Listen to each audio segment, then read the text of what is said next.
Hello everyone. ఇలాంటి silk thread bangles ఇన్‌స్టాగ్రామ్‌లో present చాలా ట్రెండ్ అవుతున్నాయి కదా! సో, నేను కూడా చేద్దామని చెప్పి చేస్తున్నాననమాట.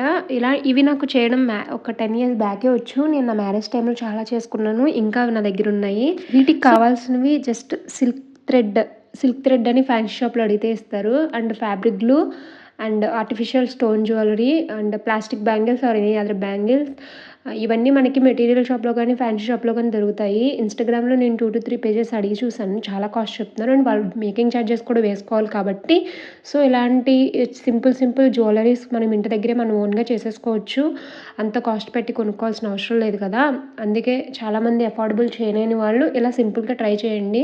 అండ్ మనకి ఇలా చేసుకుంటే మెటీరియల్ కూడా మిగులుతుంది. అండ్ మనం వేరే వాటికి కూడా యూజ్ శారీస్ మీదకి గానీ, హాఫ్ శారీస్ మీదకి గానీ ఈ బ్యాంగిల్స్ చాలా అంటే చాలా లుక్ ఇస్తాయి. ఈ మెటీరియల్స్ వచ్చేసరికి ఎక్కువ కాస్ట్ ఏమి ఉండవు. సిల్క్ థ్రెడ్స్ వచ్చేసరికి 10-15 రూపీసే ఉంటాయి. And stones and artificial jewelleries కూడా 10 గ్రామ్స్ 15 రూపీస్, 20 రూపీస్ అలా ఉంటాయి. నేను ఫర్దర్ వీడియోస్‌లో శారీ పిన్స్, హెయిర్ పిన్స్ అలాంటివి కూడా ఎలా చేయాలో చూపిస్తాను. కంపల్సరీ ఫాలో చేయడం మర్చిపోకండి.